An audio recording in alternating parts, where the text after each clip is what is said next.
Friends, welcome to the final live broadcast of action from 2025, unless we do a Race of Champions, which we might.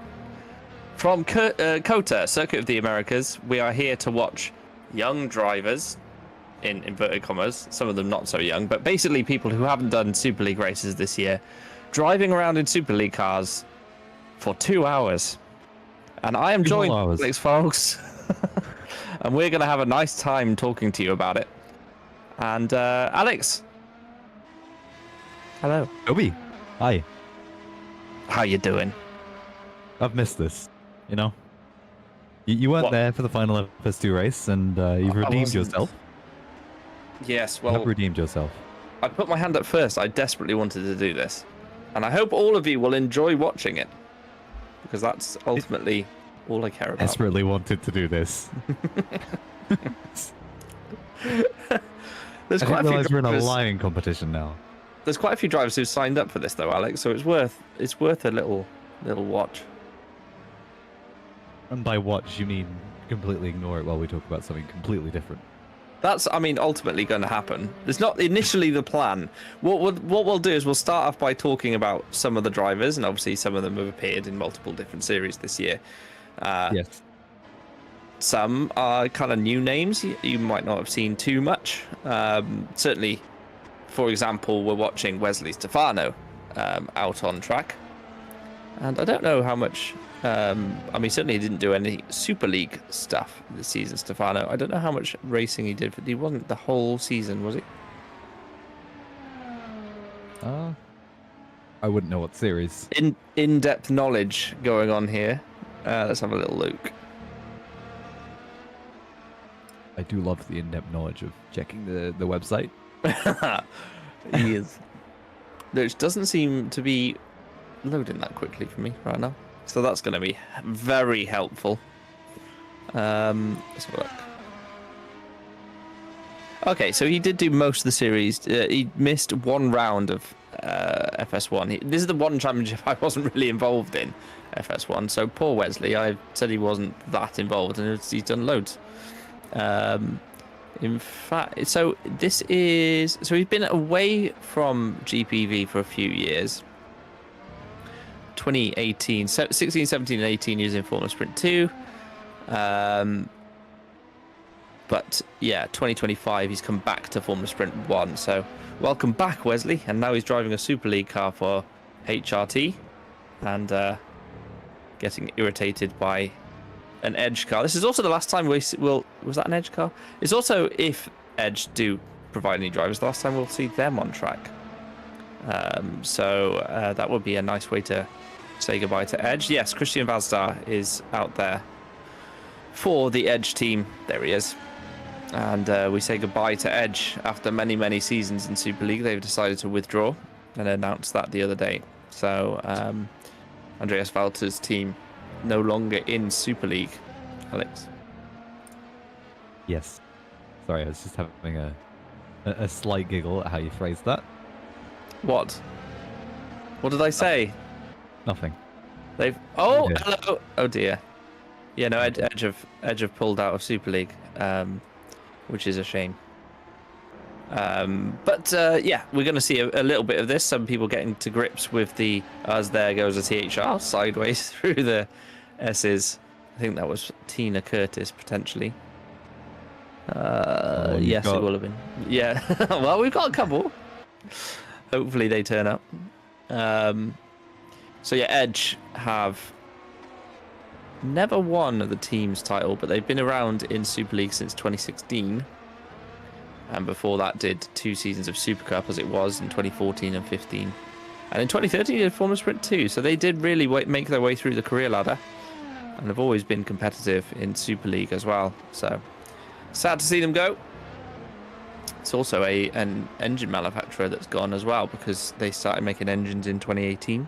In fact, Jarl Tyen was their driver in 2018. Who will be replacing them as an engine manufacturer, Toby? Well, that is to be decided, to be honest with you. We are having it'll be open for people to apply to. You have to be a Super League team to do so, and pretty much you have to have been it has to be like your second year in Super League as well. So that looks like I don't know if it is or not, but it looks like a slightly different livery for Spark for this. Maybe it's just because it's the test driver car. It may be a test driver car that hasn't been updated through the season. I'm definitely not guilty of doing that. Yeah, the two. Yeah, 100%. I'm the exact same. It's like, oh, no one sees it, so who cares? There's Falkenhayn for TOP, who have got Chavinsky in another one of their cars out front right now. Wow, really out front? Yeah, out front. Out front. Top on top, you could say. Moving on from that, I'm noticing there's quite a lot of FS2 drivers in this list. That's what I was going for. You might as well be watching an FS2 Grid race. list. Yes. Grid. Yes. Could you imagine? There is. There's Jose Soriano's here, who won Super Lights. I would bet quite a lot of money that he'd be in Super League next season,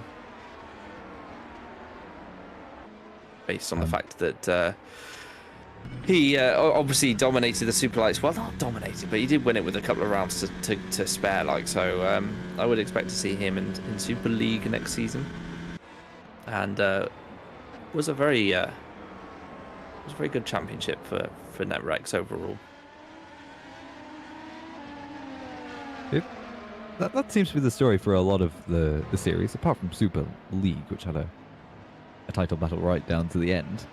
But most of the series were closed out, I want to say relatively early. I know FS2 was closed extremely early compared to what we've seen, say, last year, which went down to the final race. That was an interesting one, if you can recall back to the final race that you actually did last year. That was a very, very interesting race to watch and a very interesting season. Yeah, it's some controversy in that particular round at Brazil. But a lot of people diving out of the way very aggressively. Yeah, it was, and this season it was a bit more of a walk in the park for Potentia and Sandeep Singh. Interesting to see where those two end up next year as well.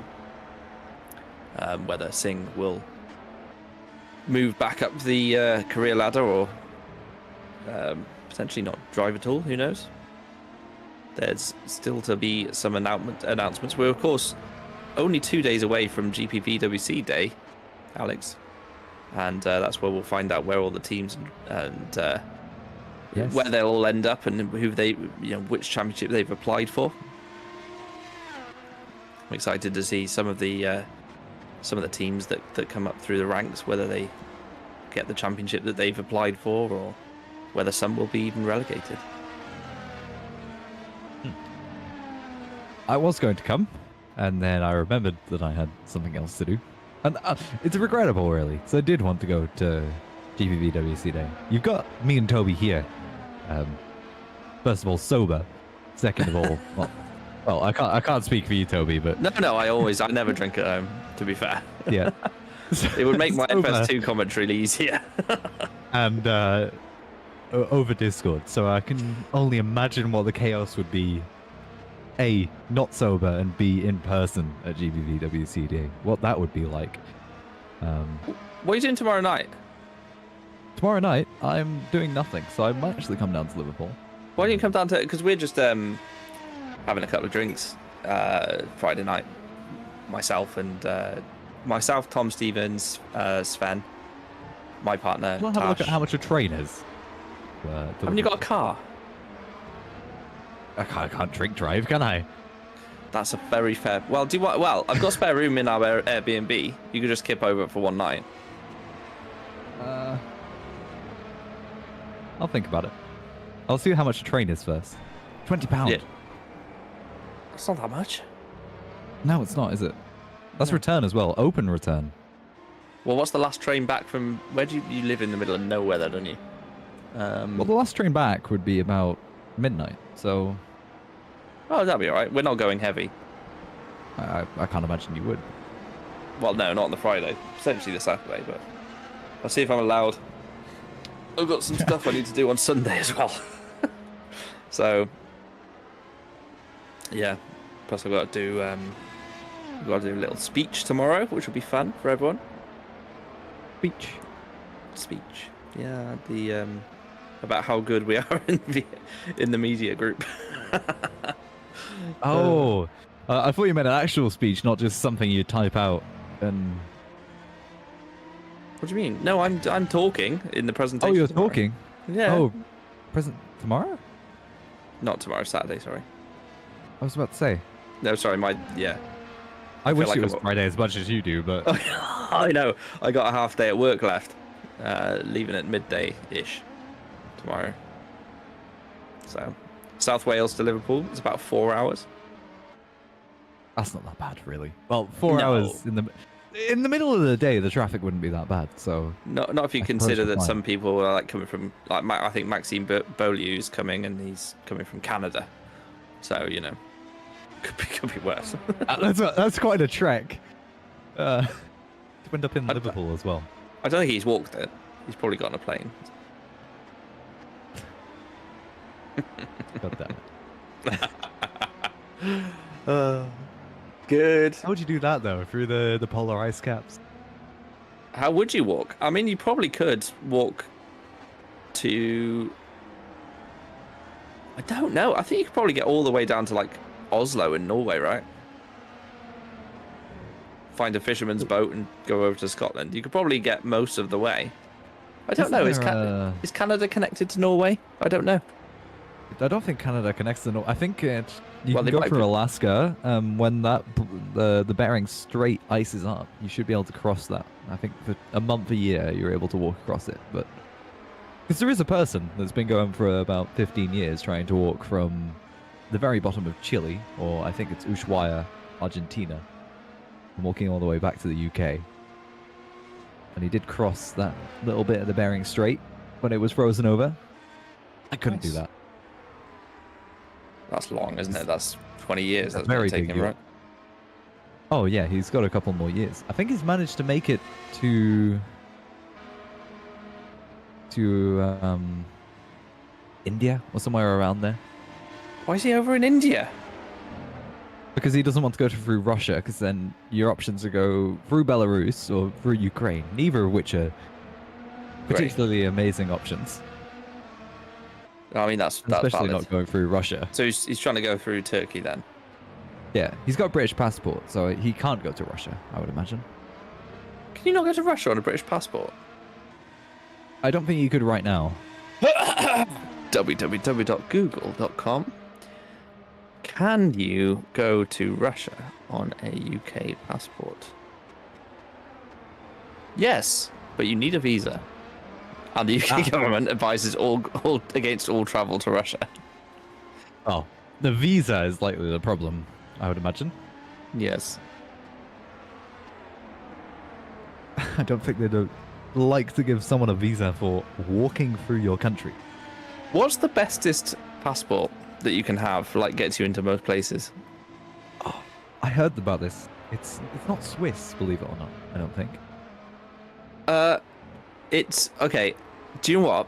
This is don't Google it. Trivia time. It was a track on the calendar this year. Oh wow. Let's rule a couple out first. It's not Germany. It won't be Brazil. It's definitely not America.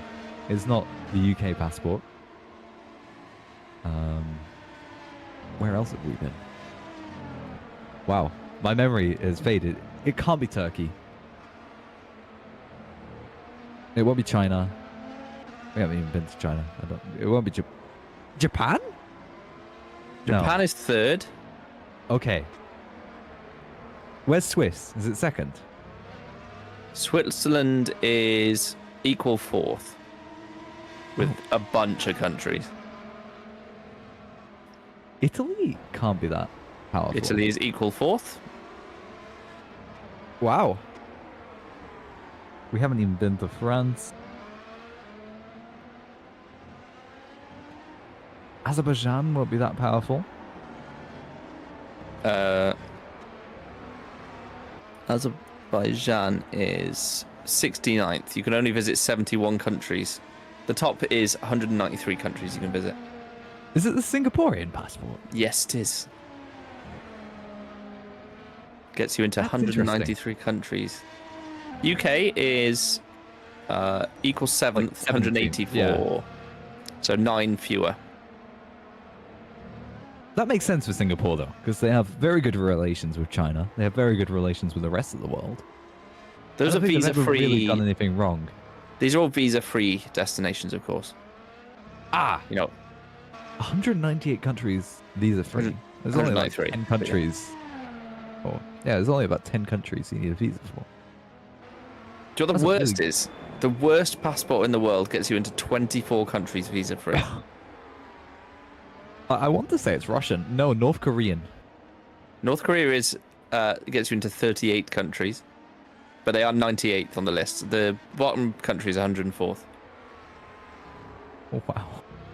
That's quite a fall. China will be, I would imagine, quite a bit better. Yeah, China's fine. China is it's not fine, but it's 60th in the list. You can get to 82 countries. It's a Middle Eastern country, is what I'm It is. going to assume. It is. Kind of.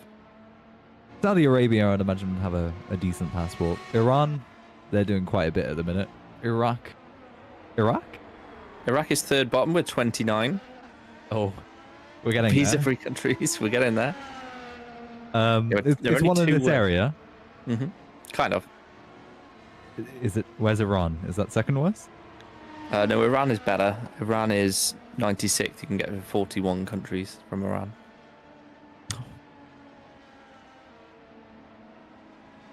Qatar and Bahraini passports, I can imagine, are quite good. They play cricket. India or Pakistan? No. They play cricket. Yes. What? I have no idea.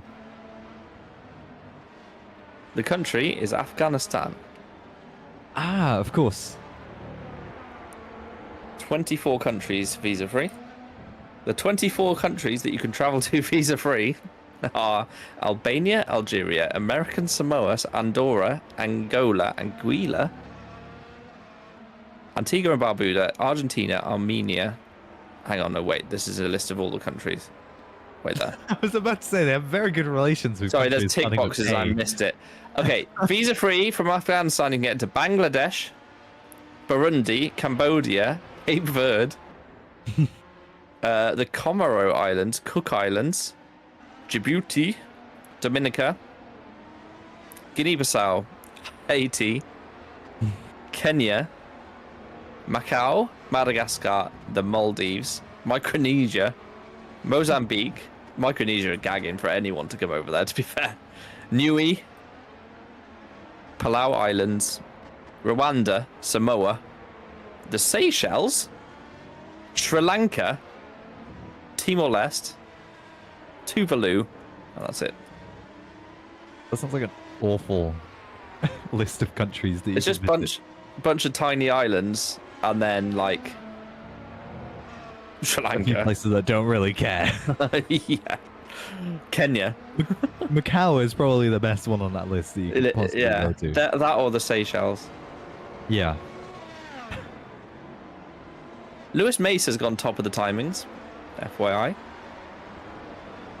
Yes. David Krupa in P3 as well. Look at that.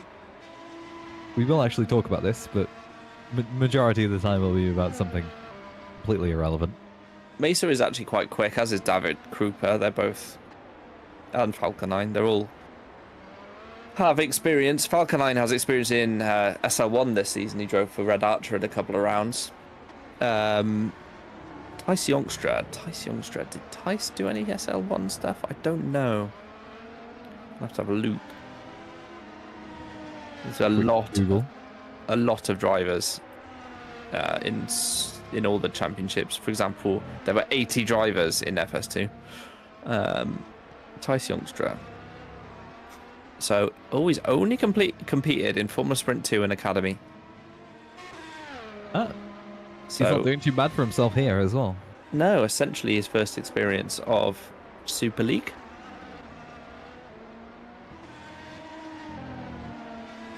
How did we even end up talking about passports?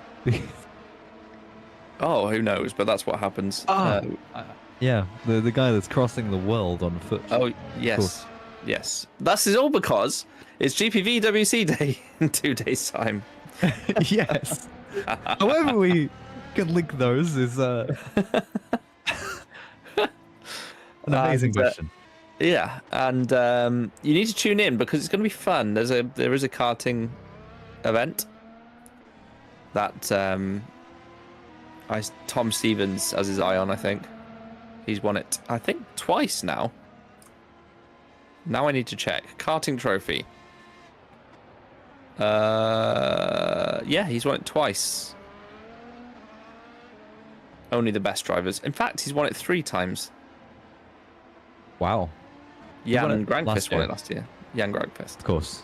Only the greatest drivers in GPVWC history have won the karting trophies. It's almost like driving in the sim is, transferable to real world driving quickly. Do you know who won in 2016? I don't know. It was me. Oh, congratulations. You can find this if you go to gpvwc.com. On the left, there's a drop down that says the GPVWC, and there is a karting trophy right there.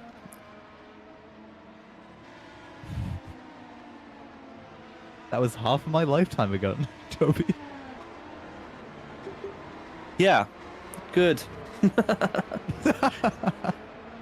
Yay, I was 25. Well, to be fair, in 2016 it was your home GPVWC day. So I mean, but I hadn't. It was a brand new track at the time. Sure, it was. It was. Have a look. Google it. I don't believe you. It was. They moved premises, and that was the first time I went. Okay. I've decided not to sign up this year. It's not fair if I drive. Yeah, you would just win too dominantly. It would just ruin the experience for everyone else. Yep. I think anyone who has, previously won shouldn't be allowed to re-enter. To be honest. Yep. It's boring seeing all the same names at the top, isn't it? To be fair.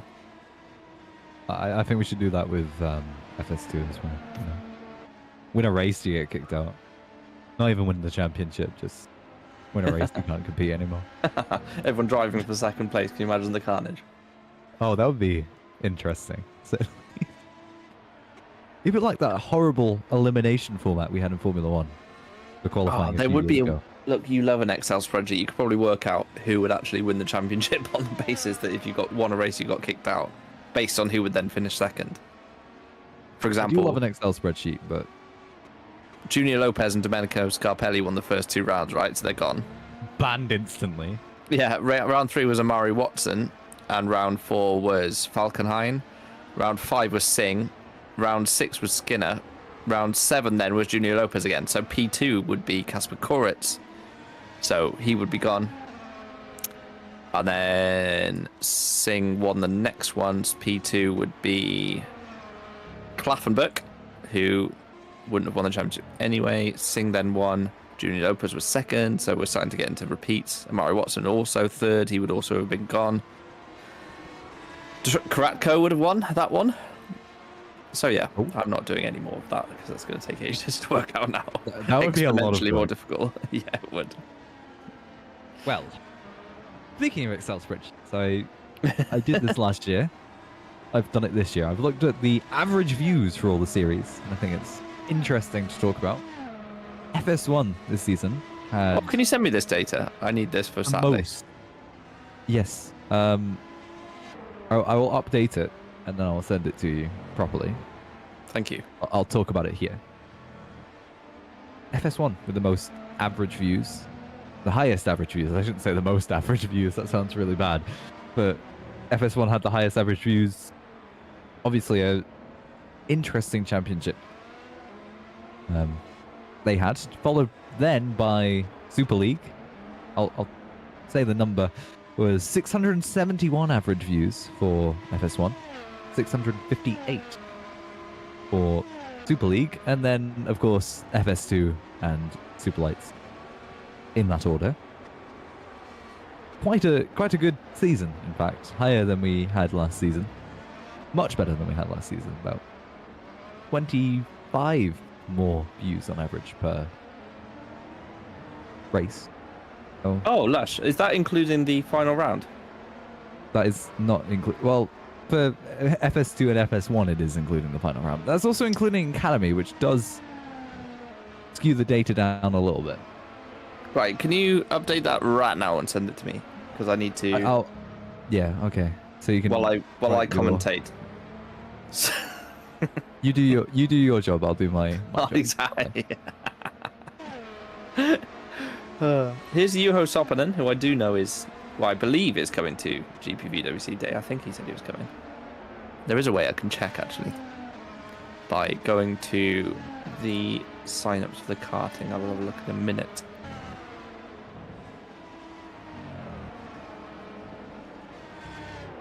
There you are. Hold on. Let me delete. Oh, I've had a message from Ruven Macheda who wants to come and join us as an interviewee. Oh, yes. So without Academy, 623 views on average. Oh, thank you, Alex. That's very nice. Lovely. So the first one is... What am I looking at here? Why have you sent me two screenshots? Well, one of them is with Academy. The second one is without Academy.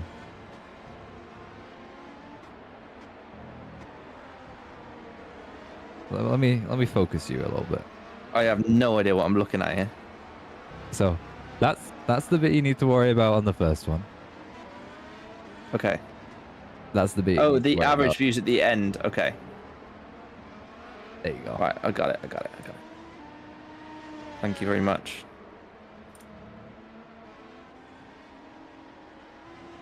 Have you got last year's?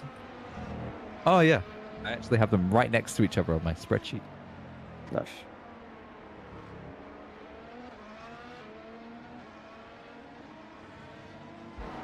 If anyone wants to come in for an interview, feel free. You are more than welcome to join us.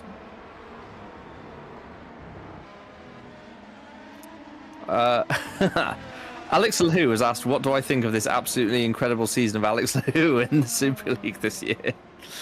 Do you know what, Alex? The main thing for me is I know your potential and your skill level. And I've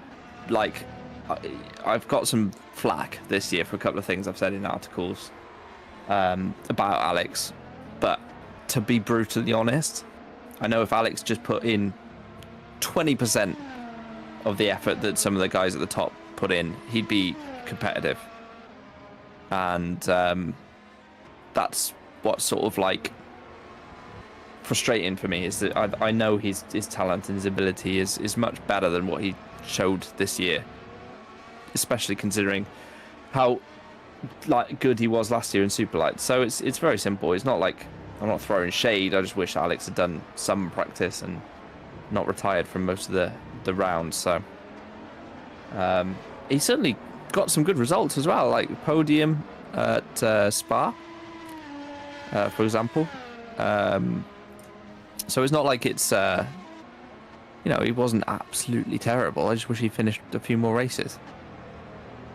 So it's kind of as simple as that, really. Podium at the first round as well, actually, at Australia, of course. You need some tissue to wipe your nose with, Toby. About what? What do you mean? That's all right. No, I see what you mean. No, it's not that. It's very frustrating. It's very frustrating for me when, there are other people who are putting all the effort in. So.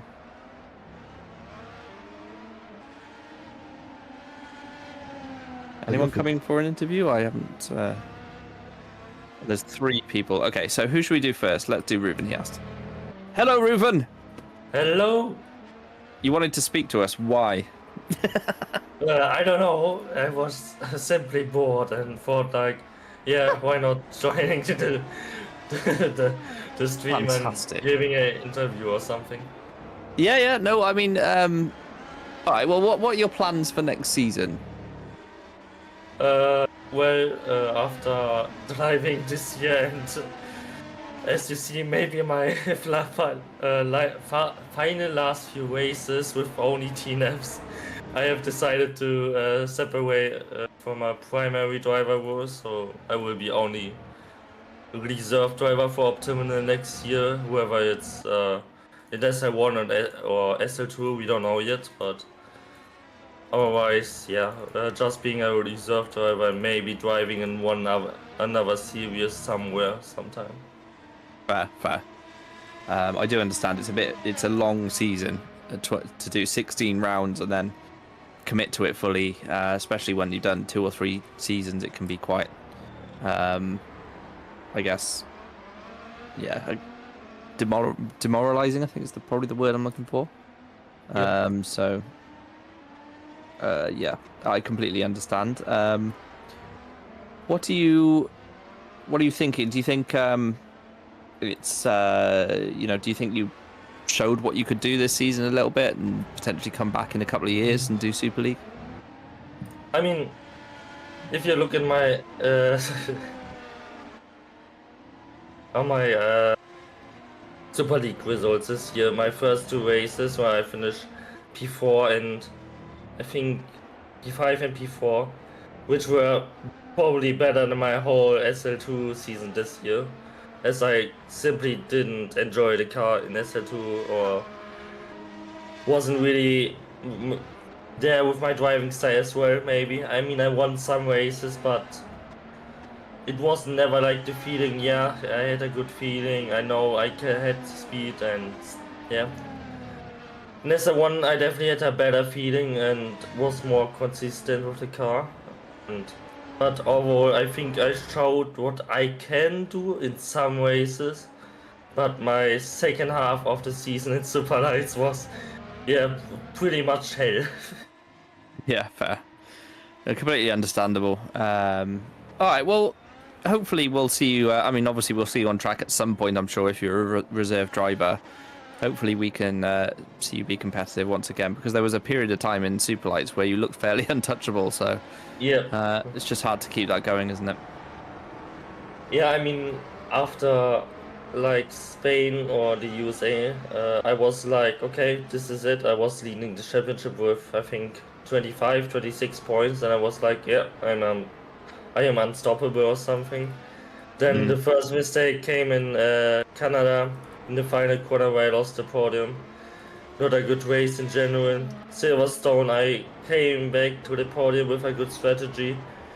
Germany, then yeah, I completely crashed into the wall, which was really nice.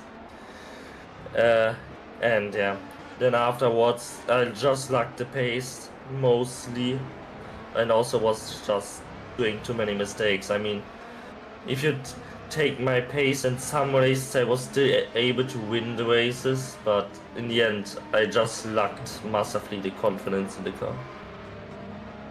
I completely understand. Like it's not an easy car to get right setup wise, and if you go down the wrong route, you can be fairly lost. All right, thanks, Reuven. We'll certainly look forward to seeing you again on track next year at some point. Yep, see ya. There's an obvious person I need to speak to. Loic, hello. Hello. Our 2025 Super League champion, and well deserved. Thank you for coming to say hello. Appreciate it a lot. I haven't asked you in person. How do you feel? Well, right now I'm hungry, but I feel pretty well about the season as a whole, which I guess is where the question was heading. Yes. Relieved that's over. I remember telling you earlier in the season around Spain that this is the point where I usually don't stand much longer and I start crushing, which happened 2 races afterwards in a row.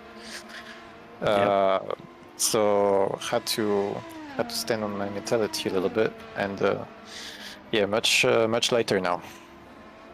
Yeah, it's a week on, isn't it? Of course, and obviously, we start at this point. It's already starting to look forward to next season. But you must be looking forward to having the number 1 on your car. Absolutely. Obviously, that will be with Spark. Yeah, I think there's been confirmations here and there.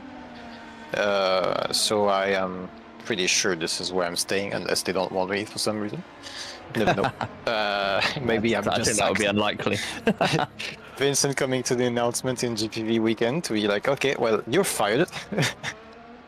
No, I've had a really, as I've probably told in the article that you wrote down very well, so my ad, I've been in a really sweet spot this year, and I definitely want to keep going there, because out of all the championships I've done throughout my years in sim racing, that's the one where I felt the most at home and in chemistry with everybody. Obviously, when my previous years were being a team manager and leading the team forwards, that was not the same as being a driver, quote unquote, more simply. Working with duos, trios, and whatnot, but yeah, definitely a positive change from earlier years, and a really good experience as a whole for Super League. Yeah, I think it's also an end of the era for the car and the style of car as well. Next season we're going to be changing the model, which Alex has kindly put together for us, and we are also going to be changing towards the Formula 1 regulations. Exactly how we do that is kind of up to Robin Panzai, who's building the mod, but it's certainly going to be different to drive. Are you looking forward to that? Yeah, hopefully anything different than the DRS train. I really hope that's different, because sometimes it's really anticlimactic. You're in a tense situation, or you really need to make your way up, but you're just gonna be stuck in DRS for 20 laps. So I hope that's not the case anymore. We're gonna see the proper pace of everybody. Yeah, it's we'll see how the mod is built. You're right, it was all about being in DRS and in range of DRS, and I think the racing generally was pretty good. The problem that we had in Super League as well is that it was probably the most competitive season, certainly in my recent memory, in terms of raw pace. The whole grid was very, very close, wasn't it? So you did end up with these sort of trains developing that perhaps a bit more difference in car development or even skill level in seasons gone by is separated them out in terms of their gaps. If you were 2/10, 3/10 off pole, even just 3 years ago or 2 years ago, you would have been, P2? P9, P5, closer, 6, 7, whatever. Yeah. But now you could easily be P13, P14. The gaps are just so much bigger, aren't they? Or less big, sorry. Yeah, I think. Well, I've been a spectator 2 years ago and the team manager last year, so I wasn't really on track. But yeah, what I would look at with last year's performance was something like you said. If you're 3/10 of pole, it's not the end of the world. You could still do relatively start at the front, do a race, no problem. You're 3/10 back, you can already select the harder compounds because you're gonna start off the top 15. So that was really tense in qualifying. It was. It was interesting as well, as certainly from my perspective as THR manager, we certainly didn't focus on qualifying. We knew how competitive it was. And then there were the other side of the coin, you had certain teams and drivers, really focusing on raw qualifying pace and then perhaps trying to sort of hold on to that track position in the race. So there was that interesting dynamic, but Yeah, it was a good season. I think it was competitive. We had 3-4 drivers fighting for the title until the penultimate round, and then of course yourself and Jarl at the final round. So it went on all the way through the season. But I think there would be no one who disagreed with me in saying that you were the worthy winner in the end. You were very consistent the whole season and always had lots of pace. So, and there were races you could have won had the day gone differently as well. For example, Silverstone. You were very close. You were closing on Jake at Nürburgring. I've looked back at my season and counting the points lost, and it's almost depressing. But what matters is at the end of the season, I didn't made as many mistakes or as costly mistakes as others. And kept it out. The only track I would look at with the most regret is Australia, but that's because I didn't race there. So. Yeah, it's not like that was your fault either. So there was, in fact, very rarely was it ever your fault. I think Canada was just bad luck, wasn't it? Really, more than anything else. The first lap incident in USA wasn't great, but apart from that, But apart from that, I couldn't think of another one that was necessarily on you. So. Congratulations, honestly. I have a whole list if you want, but I don't think the interview time is gonna fit, so I as well have it in my DMs. I think for the first full-time year, it's not my full-time first full year in GPV. I've done a terrible FS1 season 2 years ago, but grew up a lot, and it's good to withstand the pressure. Now I can race next year completely free. If I want to do less two points every race, I'm free to. There's no problems. Yeah, cool. All right. Well, we look forward to seeing you on the grid next year. And thank you for coming in, I appreciate it. Thank you, Toby. Have a good evening. We will. Right, let's do one more for now before everyone gets too excited. Alex, how are you doing? I've just been waffling to these guys for a hot minute. I honestly zoned out and opened up my blender and started working on the 2026 car. You're done with the model now, yeah? Not done. There's polish to be added here and there. But nice. Is it? Has the car been shown to be driving yet, or is that a secret? No, we've just got it onto track. I was hoping to put a livery on it, to be fair, before we revealed any screenshots, but we have got it in the game now, so that is exciting. I'm happy to say that now, Alex. So, it is working. Have you got it in game on your end as well, or is it just Chris right now? I think that's just Chris that's got it. Okay. No dramas. It's not that interesting. It's the same model, but just instead of in Blender, it's now on track. But it's really good to see that it functions as we wanted it to, and eventually. and it's looking good, Alex. Honestly, it's a superb bit of work, and wouldn't look out of place on the 2026 F1 grid, to be fair. So it looks a lot more impressive in game than it does in Blender. I'll say that much. I think it looks a bit nicer. Yeah, I wouldn't disagree, mate. To be fair, I think it does look a bit nicer in game. So right, let's do one more. Alex, I know, has been in here the longest. So, Alex, how are you? Yo, sorry, I'm a bit zoned out because I was listening to Loic yap about how many points he lost this season. I lost 99 points this season. Everyone lost points this season. Yeah, true. True, I can tell you that.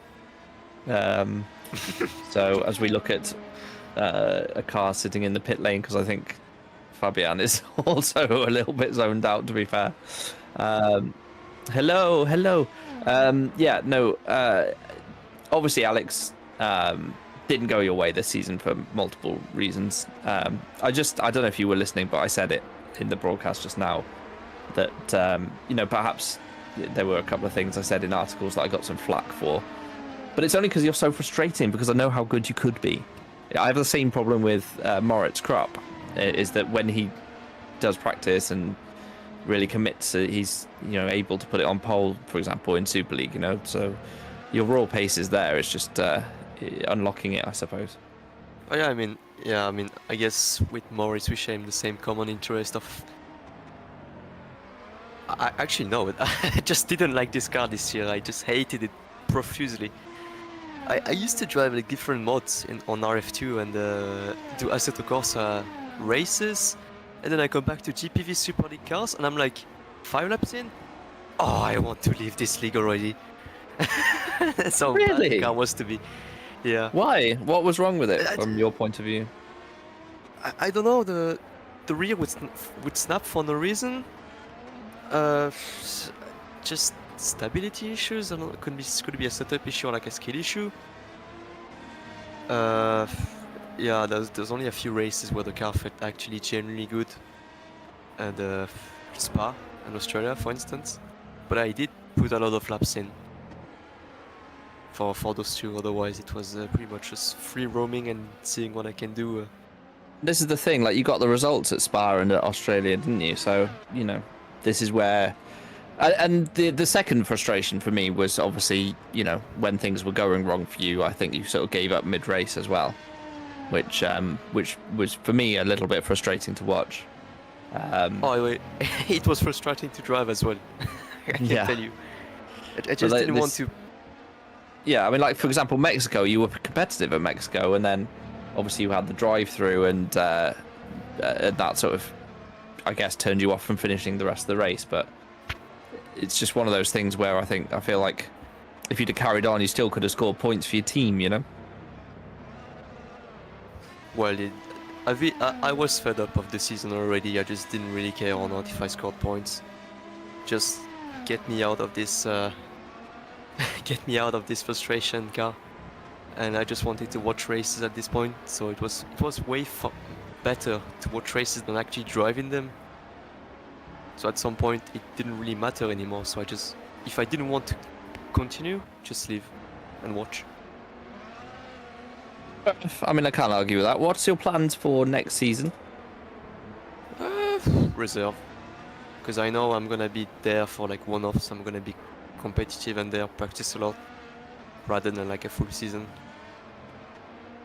Because I've done the whole practice season already, which was super lights and led me to a championship, but it pretty much killed my motivation afterwards. Like, I thought I could do good things with minimal practice. Well, I was wrong with that. I was wrong with that tier higher. The people are genuinely insane. I can't do anything with minimal practice. And Jan was also saying the same thing. It takes a lot of practice to even get through the top 10. And yeah, many have been saying that, and I agree. What an insane grid! I mean, it was so competitive, wasn't it? I mean, there were certain rounds I can't even remember the round specifically where everyone was like within a second in qualifying. It was Spain, I think. I genuinely think it was Spain. Let's have a look. Lap times are short. It's genuinely one of my funniest qualifying sessions ever, Spain. Yeah, Spain. What a ridiculous session that was. The top 20 were within 0.341 of a second. It was genuinely insane, yeah. Like top 3, 600s. Yep. Prior to Spain, I did 19 complete laps of practice and I put it on P3. What? I mean, Loic started insulting me. Crazy. No, but anyway, I don't have much to say. Did Ruven? Oh yeah, was Ruven here? Yeah, we did Ruven and then Loic. So. Oh yeah, Czech was not driving. I think he's been yapping in the VC. Oh, there's a crash. Super eventually. Yeah, there's been lots of crashes. I've not really been talking about it too much, to be honest with you. Yeah, we will. What we're going to do, we're going to come back to interviews because there's a lot of people waiting. I promise you we'll get to everyone if we can. He's lying. We've been at this for an hour, so thank you for joining us, Alex. Appreciate it. No problem. See you Saturday. Oh, nice. Lovely. Yeah. Yes, come and shake my hand. Everyone knows what I look like, but I can't remember everyone's faces. So, genuinely, if you're coming to GPVWC Day, don't be offended. Just come and shake my hand and just and I'll be like, "Who are you?" and just tell me. I mean, because I'll say hello to everyone. Like so. If you cannot see me inside of a crowd, do not worry. It is fine. It's normal. Just for information. All right. Thanks, Alex. Bye. Yeah. Bye bye. There is a lot of crashing going on in the young drivers test as they get used to the power of the Super Leagues. And David Krupa has gone top for Spark. So well done to David so far. There is an hour left. We may not broadcast the entirety if people drop out of the session, but we'll see how we go. How are you doing, Alex? Yes, I'm doing. You're doing. I am doing. Yes. I was wrong. The train ticket is not £20. It's 15. You have zero excuse then, don't you? Really? Yeah, realistically, I do, don't I? Well, I'm going to be most likely getting some food around 6 p.m. or something. So I'll let you know where we are. I have to leave. So yeah. Yeah, exactly. So do you want to come and eat with us because we can have it after? No. Don't delay Okay. your eating for me. I'd be there. It's like an hour and a half train, so you'd be eating at 7:30. 12:30. Oh, that's all right. We'll eat at 7:30. Doesn't matter. Oh. Where Depends even where is the train station relative to where you are? That's what I'm. Don't know. I'm staying in near Goodson Park. So Ah, yes. I still don't know where that is. I was I in do know. Liverpool. I It's just had a where look. Everton's old stadium was. In fact, it's the region of Everton, I suppose, probably. It's probably in Everton, I would imagine. Yeah. Or what? Is it still there, or did they knock it down? I don't know, actually. It's a good question. They normally build houses or flats or, I mean, hospitals, that sort of thing. So. Whoa. No, it's still there. Falkenhayn destroys Christian Badstad. I didn't actually realize how close Anfield and Oh, yeah. They're like right next to each other, aren't they? 100 meters away, yeah. I've been to Anfield before, and it was before they built their new stands that they had there, which they built probably In the 7 last years 5 years ago or so? Yeah, 7 years, yeah. and they're still doing work on it to this day. But they started it just before COVID, a little before COVID, I think. Yeah, you're exactly right. Yeah, I think Liverpool the football club anyway, were debating moving versus doing loads of construction work on Anfield, and I think there was, they bought up a lot of houses on the streets around Anfield to facilitate the expansion. So I'm sure a lot of There's people not got really- some decent money for their houses. Yeah, there's not really anywhere for Liverpool to go though. If you look at Liverpool itself, there's not really any spaces that aren't public spaces for them to build a brand new stadium. Well, this is why Everton had to relocate to kind of part reclaimed land, part old warehouses and down the docks for their new stadium. Where they are now. Oh, so it is. It shows as still being built if you look on Google Maps. Yeah, it's up and running. In fact, they're hosting a few matches at Euro 2028, which will be held in the UK and Ireland, which is a bit of waffle because there's Glasgow, the Millennium Stadium, the Principality Stadium in Cardiff, and the Dublin Arena, which is the Aviva Stadium in Ireland. hosting matches. I don't know which Glasgow stadium it is. I didn't want to speak out of turn if it's Ibrox or not. Let me have a look. Euro 2028. See, I wouldn't even know where to look. Hampden Park, know where of to course look. it is. Of course it's Hampden Park. Yeah, of course. Home of Scotland, where Scotland play. I was dumb. I don't know why I didn't think of that. Hey, Toby, why didn't you know that? Just off the top of your head. Sorry. Awful. I got most of it. No better.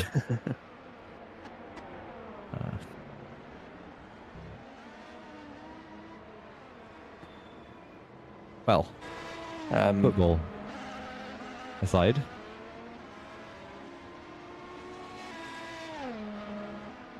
the one thing I'm worried about when it comes to GPVWC Day is Wigan to Liverpool. Is there a direct train line? Is that a thing? Oh, so there is. Wow, there is just a train line going straight from Liverpool to Wigan. I don't know why I thought there wouldn't be.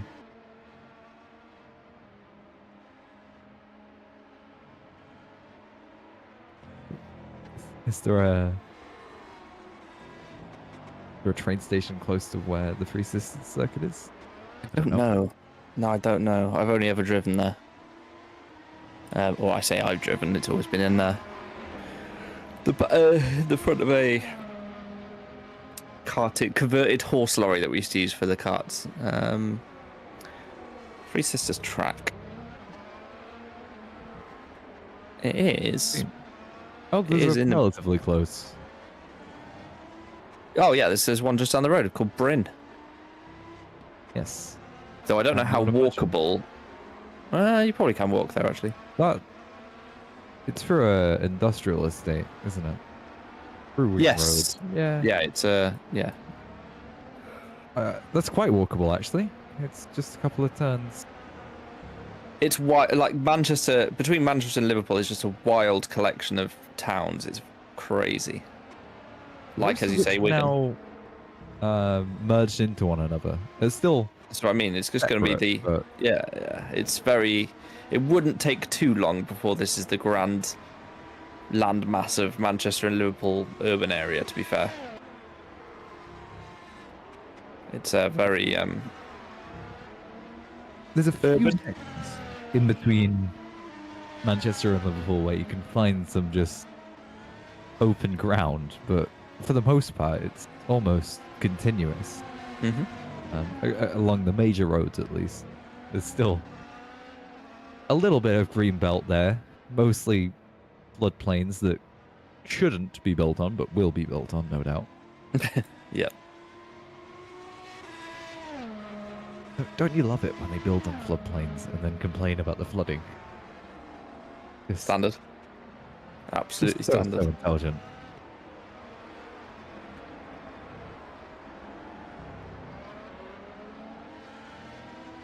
Right. I'm trying to do something else at the same time. Shall we talk to someone else? You can do an interview. Your turn. I don't actually know what people have done. You know what Juho Sopanen's done. Mildly. You watched the entirety of his season. Yeah. that requires me to remember things from previous races that I've watched. Okay, I'll give you a hint. What I've done in the previous interviews is gone to their results first before asking them questions. But that's, that requires me putting in effort. And if you haven't realized that that's not something I do in, well, Ever. about 30 races we've spent together. I say 30 races, 30 events almost, I would imagine. Well, Juho did start the season in FS1 and finished it in FS2. So there you I go. haven't watched the entire season then, have I? Most of it. I'll drag him in. You ask him questions. Hold on, let me prepare. Okay. You can't just throw someone at me and expect me to Well, know he's everything on about track right now, so I'd love to hear him talk to us whilst on track. Oh dear, I didn't even realize that bit. That would be an incredible interview, if you ask me. Yeah, let's do it. Who did he drive for? Where's his name? Where is his name? What do you mean? Where he drove for? It's making me. Blue Horns. Priority 1 for mostly the end of the season. Yeah, and it's making me look at the results instead of the competitors page to try and just find click his name. Go What do to you mean results. click his name. Yeah, I've just gone to results. Control F, Soppinen. Click his. He's in the pits now. That's sad for everyone involved. We wait until he goes back out again, and then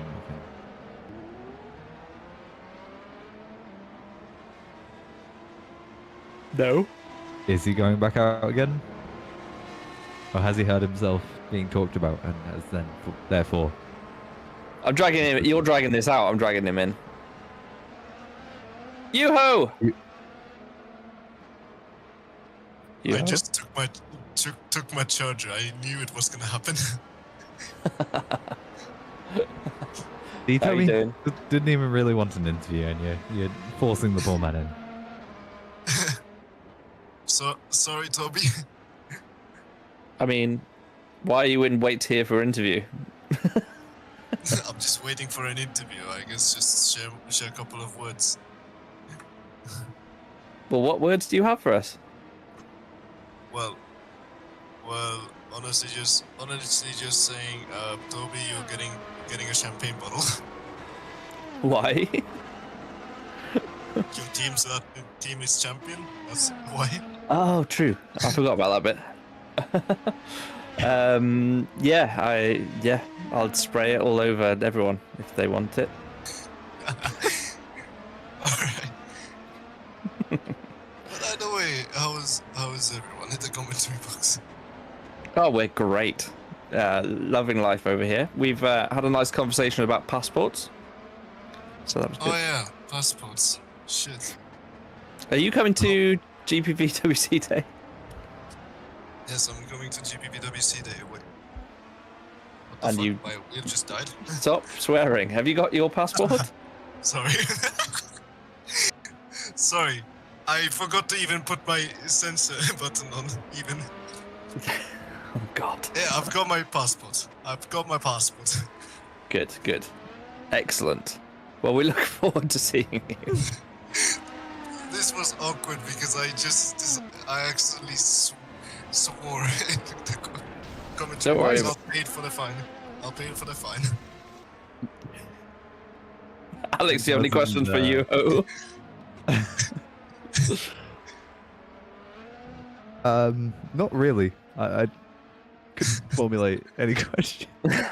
Thanks, Yuho. See you on Saturday. See you on Saturday. Speaking of passports, I recently got my new passport. Oh, good. It's Excellent. bizarre seeing, your old picture in your passport. I compared the passport I was sending off to the picture I uploaded. What a difference 5 years makes, believe it or not.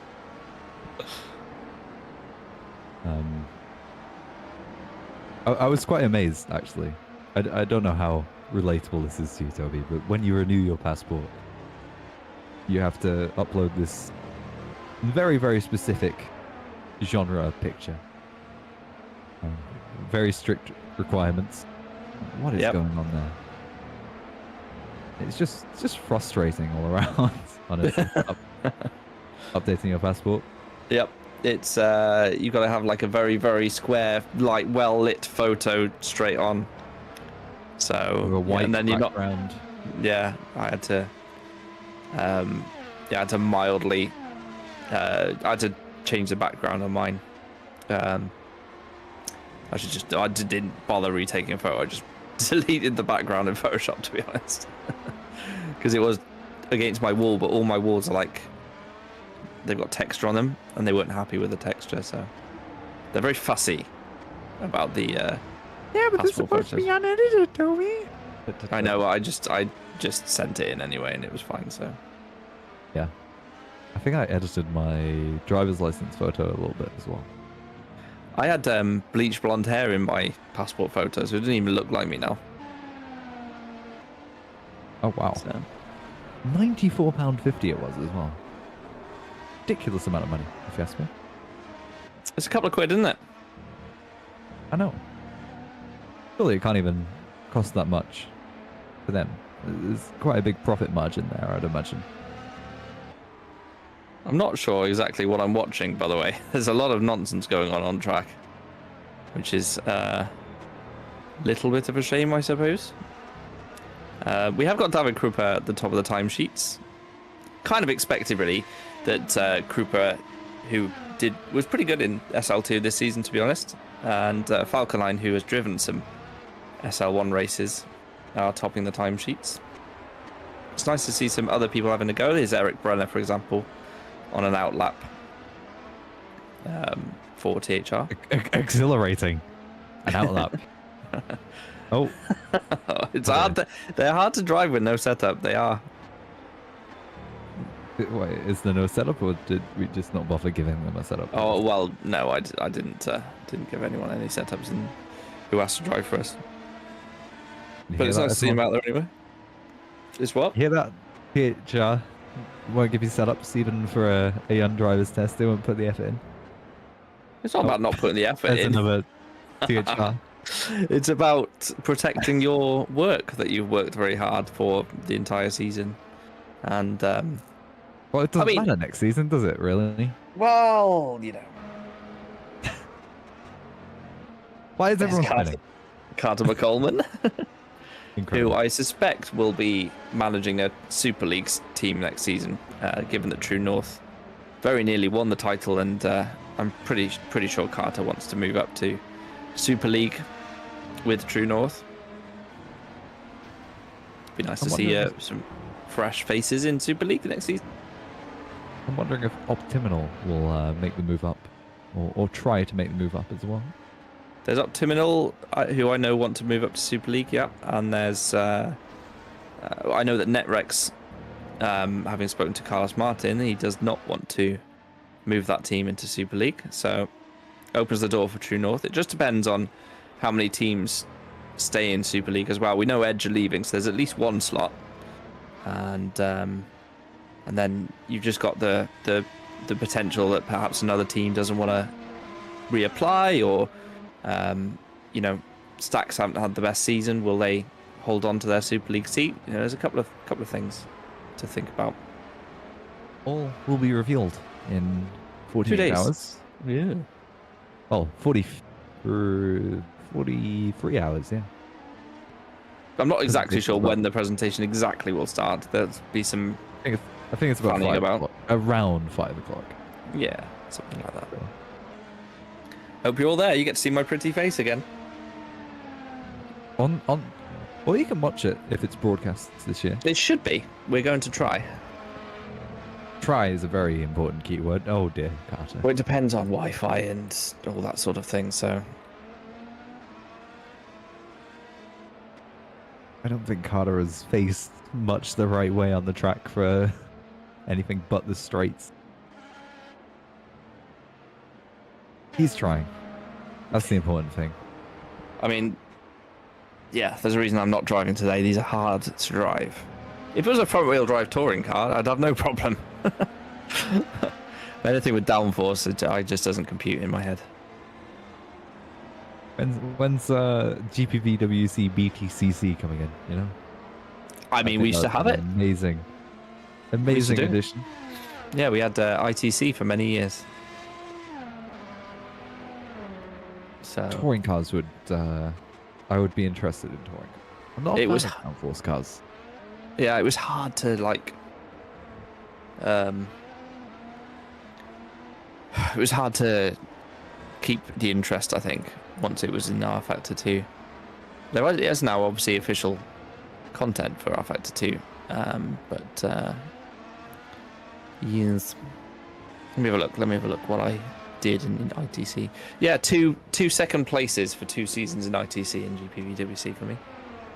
That was very quick. Were you already looking it up while you were talking about it, or did you Yes. just have your page on? I also know my way around. I also know my way around the website. So quickest It way takes is to more go. than 2 seconds for me to Quickest load way it. to go to services, driver ratings, and then search for your own name. Just click your name. Oh, So, wow. yeah. It's was a still big loading for me. Is it? Yeah. Oh, to be Oh, fair, if but- you haven't gone on it for a while, it'll have to load all the cash in, won't it? So, Caches, also, it's stupid. Get rid of it all. No point. cash No. is king. Not this My one. best Super League result in 2014 was 4th place at Canada. My best result, period, was 9th in FS2. I won a race in FS2 in 2022. Yeah. Did three rounds. They weren't very good. Oh. The prize edge. Just suddenly there. Yep.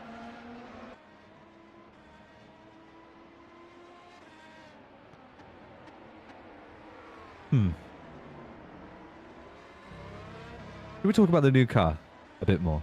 Go for it. It's your baby. I think there's a lot of interesting details to be spoken about that haven't really been spoken about. Well, you talk about it, my friend. It's as I say, it's your baby. Alex, if you don't know, has very kindly dedicated weeks of his life to, from scratch, modelling a new car for us in Super League and Super Lights for 2026, based on the new Formula 1 regulations. In fact, it is I believe, fully legal F1 car if it raced. Correct? Me if I'm wrong? It could be, potentially. There might be a few intricacies in the regulations. It's not quite legal, but I don't really care. It looks Things nicer. like radius of curves and things like that, right? That aren't yeah, or- quite feasible. the things that I am not caring about. 'Cause I am not a Formula 1 engineer, believe it or not. I don't make real Formula 1 cars. Is Okay, you is can that have what that. that sort of thing though, isn't it? I mean, Yeah. all intents and purposes, it's legally, like the main bulk of it is legal, and there's probably like It will look more than close enough to a yeah. next year's version. We Does did it an have article. DRS? What? Does it Sorry, have what? I'm reading a chat. Someone's asking if it has DRS. It will have presumably movable front and rear wing. How What- we implement that into the game Yeah. is tricky. What they're calling it is X mode. I think it sounds ridiculous. Call it DRS. What it really is, drag reduction system. Not X mode like it's some kind of video game, but hopefully it will have front wing and rear wing opening, flap opening. Whether those are separate or joined, because there is a front flap keybind in FS2. Not FS2. R Factor 2, sorry. Yep. So whether they're separate or the same, who knows? It depends on whether they're separate or the same in F1, doesn't it? Really. I think you activate both at the same time, right? So I would imagine so. probably the way we would do it. Again, speculation here. We haven't decided any of this, but probably the way we would do it is have front and rear wing opening, and the DRS if it was a DRS button, if that makes sense. And then again, how we implement that into the regs, whether we do it as it is right now with a 1 second gap, etc., or how they are intending to have it in F1, it's going to be like on each straight or something, isn't it? Right? And you don't have to be within a gap or something. I'm not sure. It's either that, or I think it's similar to the old or the practice regulations that you had in early days of DRS. So, Right. where you can activate at any point on the track for a certain amount of time. Where it's like, yeah, there's, what, on any available opportunity. So you just press the button. Yeah. Yeah. So I mean, if you think potentially. back to qualifying in Yeah, say, they used to open it. 2013, Yeah. you would open it in that little bit before La Source, not La Source, whatever, on Spa. Just you would Rouge, open it Eau on Rouge. all the.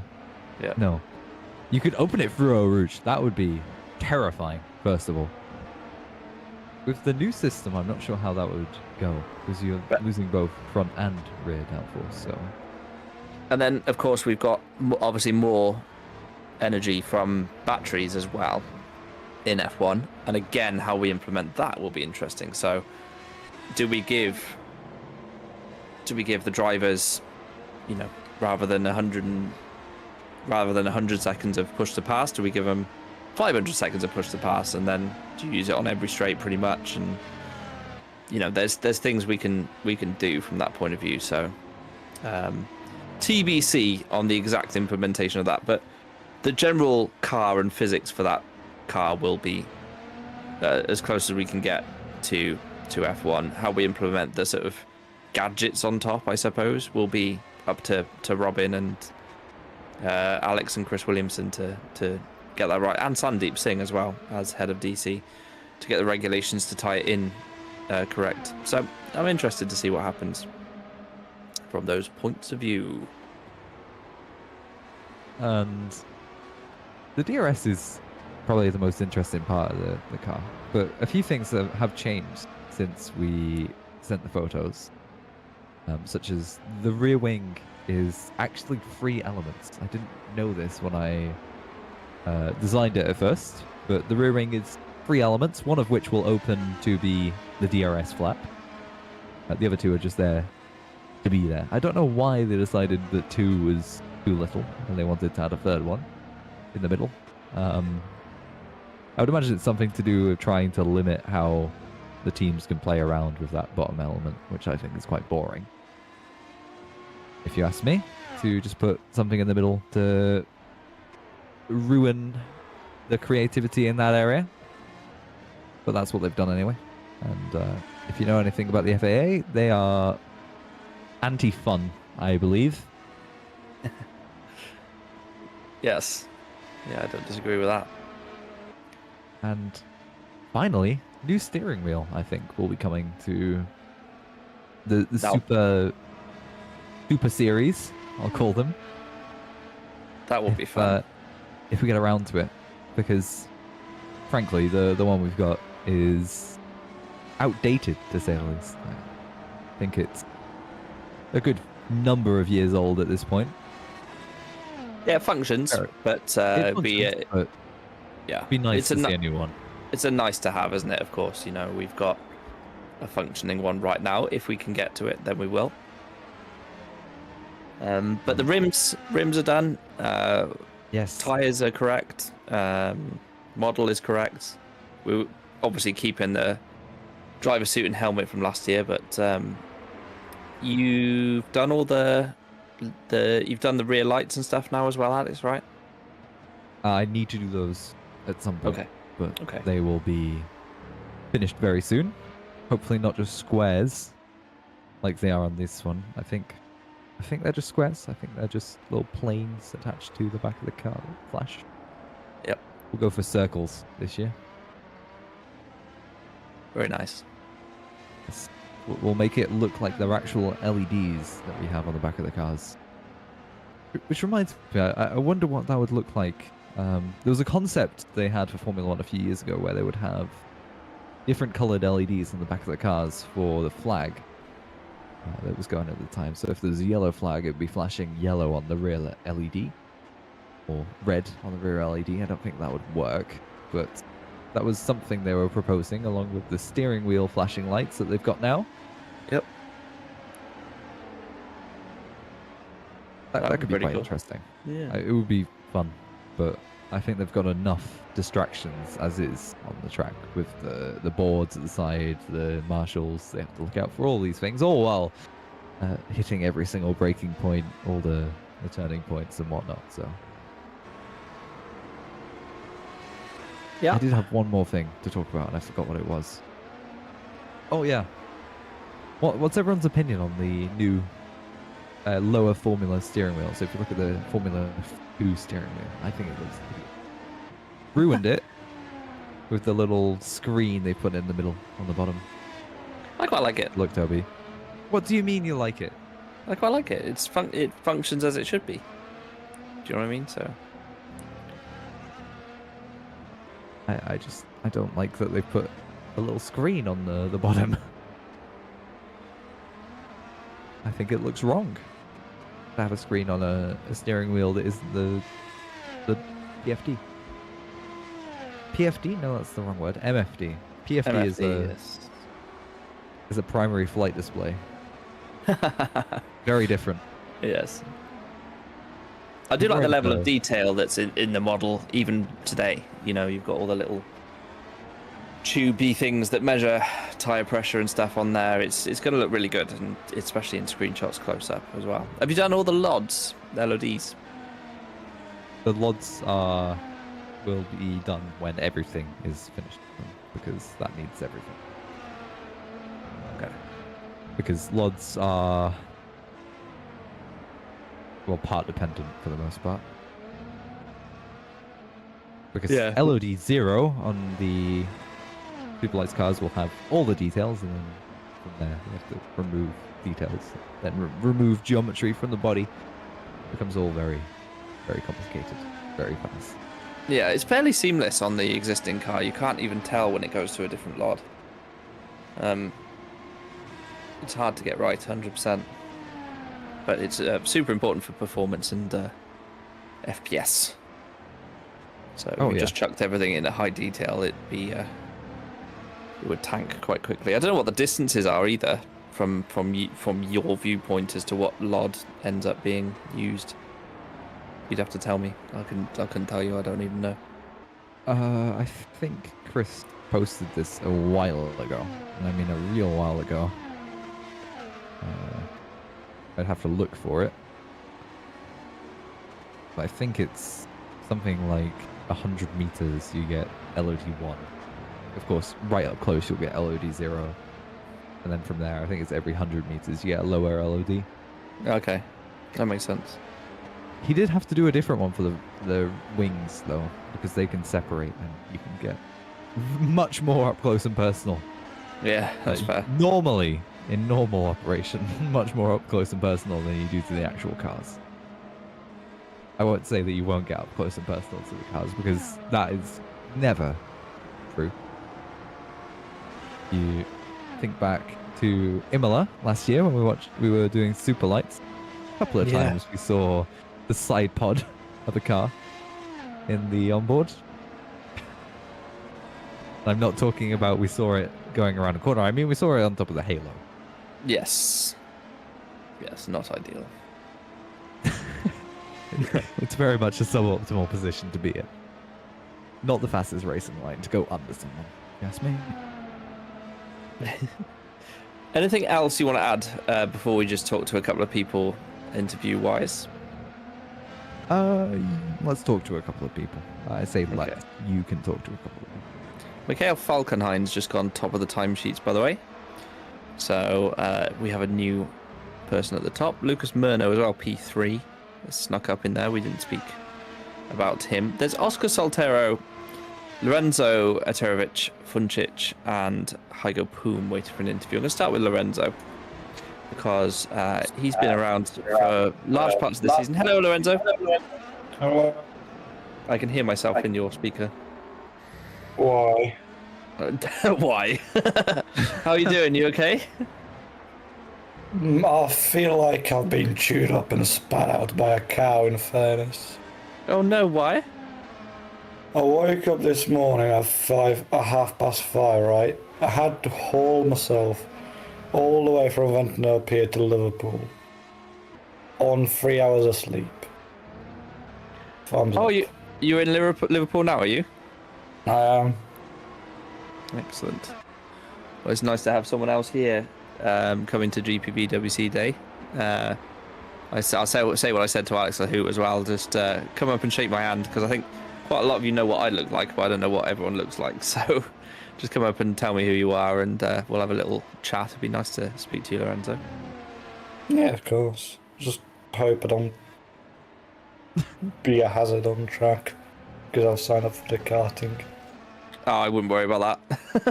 It's just a bit of fun. I mean, it's going to be... I'm going to be the token academy representation this year. That's going to be great. I think it's probably going to be wet. That's the main thing. It's going to be wet. Oh, that's great. Yes. I've never driven a scheduled car track that wasn't surrounded by tire barriers. That's going to be a great experience. It's scheduled rain from all day yesterday. All day yesterday. What am I Can they saying? All revise day the schedule? tomorrow. All day tomorrow is going to be rain. 100% chance of precipitation, not just 90%, not 80%. Guaranteed to happen. I don't know what it's going to be for Saturday, but I think it would be very similar weather. It'll be wet, yes. But that's Cheers. okay. But yeah, how are you finding the UK? Pretty good. I've been around and how long now? I've flown here 20th of October. So Okay. I've been here for a good while now. Was London first, nearby Crystal Palace Park for 3 days. Then went up Manchester Sale for a friend's wedding. Met Alex there. He can confirm. Nice. And then dropped down to the Isle of Wight for a week and a half to stay with a friend, and now Liverpool, and then I'm flying back to Croatia on Monday. Are you flying from Liverpool or are you flying from some random airport? I'm flying from Manchester, which is going to be fun as well, because there's no direct flights from Manchester to Split, which is the airport I need to get to. So I'm going to have to take a flight from Manchester to Frankfurt for an overlay, and that flight leaves at 9:30. So I'm going to have to wake up at 5 to catch the train from Lime Street to the airport that leaves at 6 a.m. So I'm going to have to wake up at like 5 a.m. again.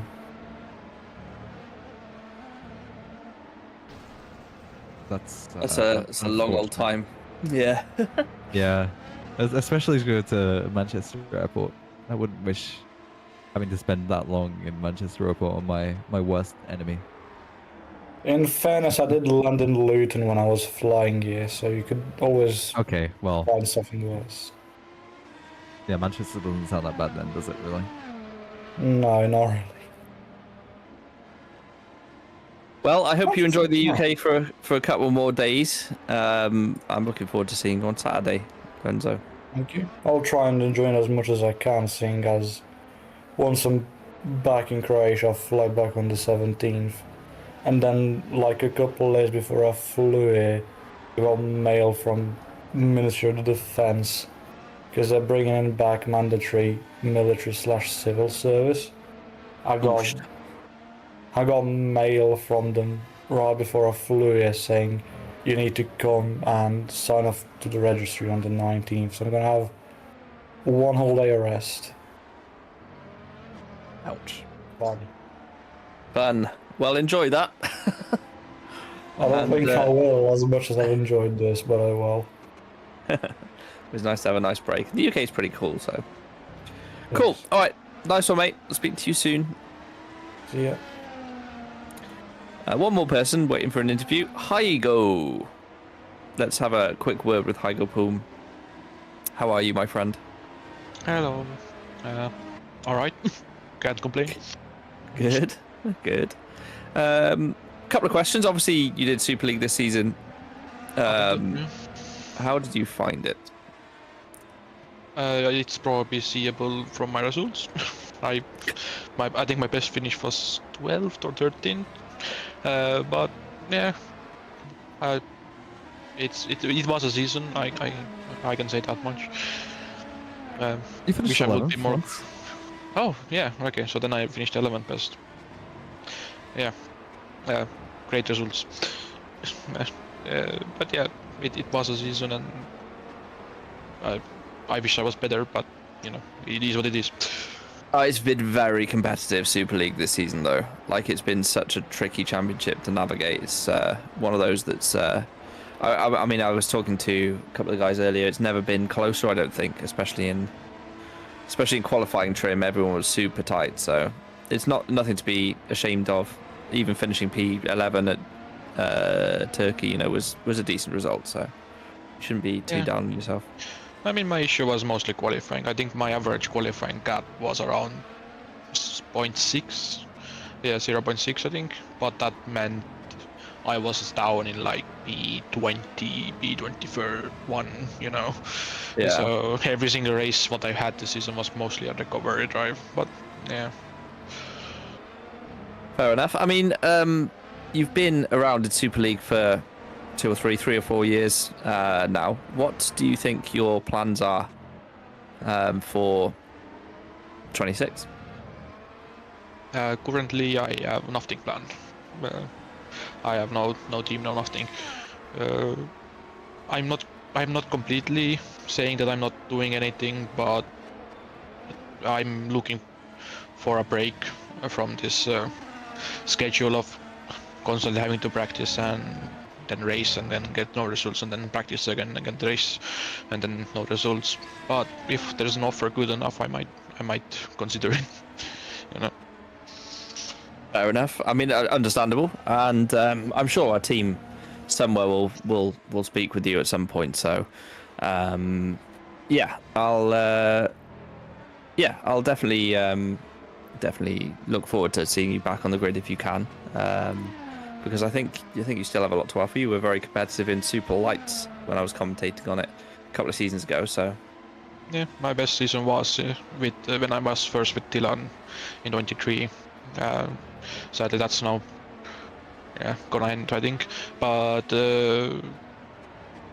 yeah, I enjoyed Super Lights a lot more than Super League, but that's mostly because I was actually able to see the top 10 every once in a while and actually got a win. So yeah, true. Yeah, Brazil, right? Yes, Brazil, my favorite track. Yeah. So if I'm gonna ever just finish with one win, I'm happy with that. It was that. Yeah, that's fair. That's fair. All right, mate. Well, are you going to be around on Saturday watching the stream and stuff? I'm gonna be racing on the karts. I'm gonna be there. Just what I wanted to hear. Yeah, I I will be in person. If you Good. ever want to find me in the crowd, just look for the most rounded shaped person. Well, I think pretty much everyone knows what I look like, so do come and chat to me. So I think we did speak a little bit last time around. But, probably. I tried to get around everyone last time as well. So yeah, all right. Well, I'll see you Saturday then. Yeah, definitely. Yeah, maybe even some other points because we do have one of your drivers in my group, Tom. So yes, yeah, he's taking yours, isn't he? Yeah, maybe can I just say, nicely. Tom Steve was like, I want to spend time with my friends. That's what he said to me. I was like, I'm your friend. Why are you not staying at our Airbnb? You know. But he's friends with everyone, so. Yeah, I think mostly he wants to cuddle Menno overnight. That's probably what it is. If he wants to go deaf, then maybe. Yeah. Yeah. Yeah. Nice. It's gonna be an interesting group. Like I think we had 12 people in our apartment, what is barely big enough for about 8 people. So yeah. Oh wow. So we'll see. Cool. All right, mate. Well, see you in a couple of days' time. Yep. See you. Good stuff. Right. We've got one more. We got 20 minutes left. Let's speak to him. Mathieu. Hello. Hello. How are you? I'm doing great. I'm driving LMU. preparing Oh, for sorry. preparing for 8 hours of Bahrain. That's happening this week, but Oh, nice. yeah. I definitely don't say your name right. So, can you tell me how you say your full name, please? Oh, full name. Okay. Yeah. Well, not your middle name. You know, first name and surname. Maciej Młynek. Młynek. It's the L with a line through in Polish is hard. Because it's like you have W and H next to together. I think. That's Yes. the best explanation. Yeah. We had someone at work I worked with called Michał, and Michał is quite hard. It's not Michał.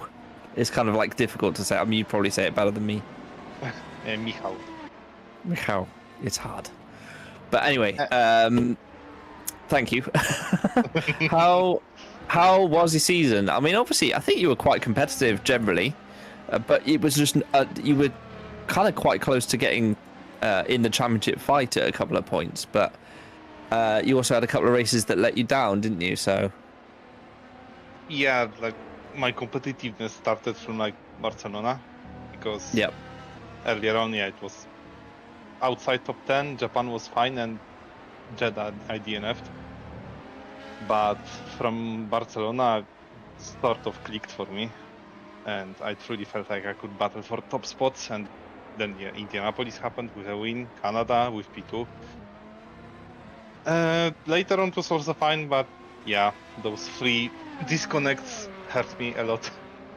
yeah, and I mean, Singapore, you had constant disconnection. Yeah, like you were on the edge of being connected quite a lot. Your car was lagging around. Is that something that you've got on top of now for next season?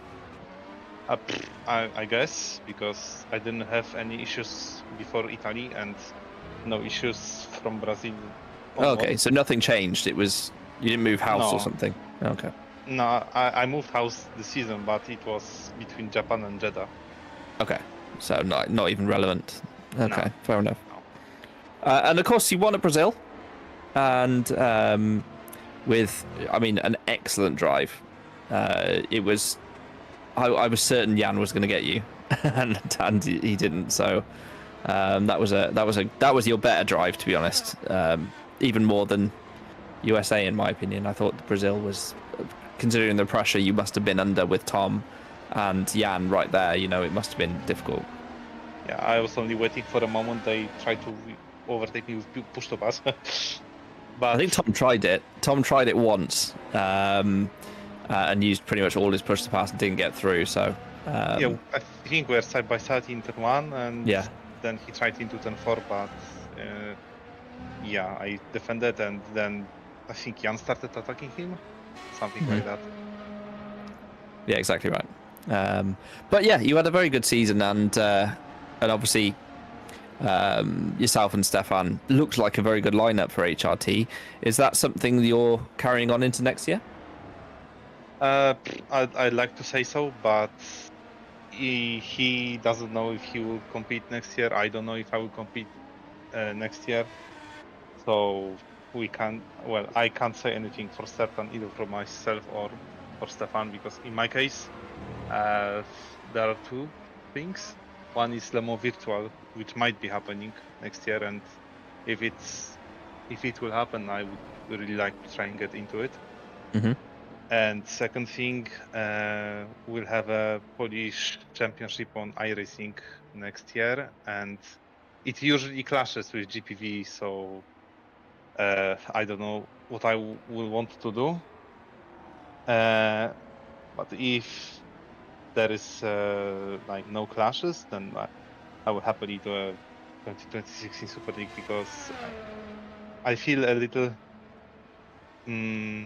like I could have shown more in the season, and I want to like truly compete for the championship and potentially win it. So yeah, if you take those 3 DNFs, Italy, Mexico, and Singapore, from where you were when you DNF'd, you'd have been right there with Jarl and Loic at the end of the season. So it's tricky, isn't it? When it doesn't, it's not your fault, is it, that you disconnected, sort of thing. So at least if you crash, spin, make an error, it's you feel like, well, it was my fault, so it's fine. But when you disconnect, it's just unlucky, isn't it?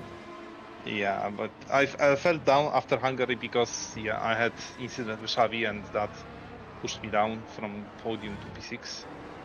So that was, I didn't feel too good after that, and then Italy happened with disconnect, and it was like, okay. So, yeah. Okay. I also wanted to point out one thing, because you talked earlier about David, that he had a good season, and that's quite nice of you to say, because beginning of the season he was like scored once in 8 races, and second part of the season he didn't score once. He finished on the podium once, I believe, even. So it shows that if you have like good latter part of the season, you are remembered better, I think. Yeah, I mean, that's true. It's always recency bias. You always remember the things that have happened recently. The same goes for Luke Mitchell, for example, and how he like had a podium and was competitive. Like he could have won Mexico in Super Lights. Certainly yourself as well, as you say, you got your act together after Spain, and you remember the season better and more fondly as a result of that, don't you? And for sure, that was the case with yourself. Whereas, you know, other people had good starts. Shimon Frelick, for example, had a great start to the season and won at Silverstone, and then perhaps the second half of the season wasn't quite so good for him. So, yeah, it's always the case, isn't it, that you remember the people who've done better recently. So, Yeah, I mentioned because I engineered him this year, and I think as an engineer, it was my best season also with David. yeah. And I engineered in the past, and I don't know if one of people I engineered ended up in top 10, so good for David. And I hope he can achieve more next year. And I'm sure he will try out just as hard as me if I do next year in Super League. Nice. Well, one thing David needs to do is calm down a little bit. Because I've obviously engineered Super Lights myself, and sometimes I'm a bit nervous if he's behind one of the drivers I'm engineering. He just comes flying along sometimes, so it's one of those. But yeah, he was sometimes a bit aggressive, but I wasn't saying anything because in like my mind, I'm only there to give him information. In terms of driving, it's fully him, so yeah, that was my mindset when I was engineering. it's fun engineering though. It's one of my favorite things that I do. I enjoy it a lot. So yeah, kudos to you for doing some engineering as well. It's good fun watching other people do well. Yes, it's very good fun. Right, I'm going to call the interviews there, I think, because we've got 12 minutes left and there's a couple of things I want to mention. So thank you, Mache. I appreciate it a lot. Yeah, thanks for having me. No probs. Alex, we've got 12 minutes left of this. We haven't done any talking about the on-track stuff. We've talked about the fact that Falkenhayn was second at some point. We've talked about the top 5 at least. We've talked about some of the nonsense crashes that have happened, and you know, we have looked at the track at least once, Toby. You know, that's true. Can't say we haven't done our job. It's nice to see there's quite a good turnout, actually, to be fair. And obviously there's the top few drivers up there, but still fighting over that P1, currently held by Lewis Mesa in the Spark. I do wonder if some people have setups and some don't. Potentially, it's difficult to say for sure, isn't it? But yeah, it's also nice to see Circuit of the Americas back, because I think it's a nice track and probably is superior to the Indy track that we raced at this season. Although it was a nice little change, and I know GPVWC always likes to have kind of like a historic F1 track on the calendar, but nevertheless, it is a nice one of Tilke's better efforts, I would say, Alex. Yeah, it is too wide in some places. That's what I'll say. It's a little forgiving. If you look at those big, massive concrete runoffs that are everywhere on this track, I would call that a bit too forgiving.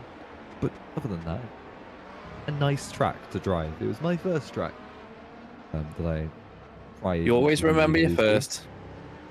Yeah, it's a good track. It is a very, very nice track. I think so. I know what you mean by its width, and obviously it's got this sort of like modern day F1 vibe where the runoffs are forever and the fans are miles away, but that's what safety is, isn't it, I suppose? Wow, that was a big one for Victor P. Savage. But yeah, it's been lots of fun to talk to you about plans and stuff. I can tell you from I don't want to keep some things up my sleeve for Saturday, but I am very excited about what the future holds for GPVWC generally. We've recently had Motorsport Games talking about potentially having an R Factor 3, which would be amazing if we had that. Because migrating R Factor 2 it's not, over, but it is quite long in the tooth now from a finished game point of view, and it would be nice to have some of the upgrades that LMU has, and even if they worked on that further again with R Factor 3, it would be nice to have. Certainly there's a few things I would change about the weather stuff, and obviously the rubbering in of the line is kind of not perfect. It would be nice to have a track where exactly where you drive really matters as to the track development. Just generally the weather stuff is a bit odd. The drying line is not necessarily where you drive, it's where the AI line is. And of course a lot of the tracks that we use are converted from other games or older R Factor mods, and they look okay, but it would be nice to put some sprinkling of modernity to them, so that would be cool. I agree. I think the whole AI line problem would, if you got rid of that, R Factor would become a very, very, very good simulator, in my opinion. It would be almost perfect. There's some quirks with the simulation of things, but other than that, I think it's a nice little bit of software, bit of simulation, bit of 100%. sim racing, and combined with the whole structure of GPVWC, I think it'd be a nice little upgrade if we got rid of the whole AI line problem. I think there's a couple other things that they could look at as well. Netcode, for example, would be nice to have that fully sorted. There's obviously connection issues sometimes for people.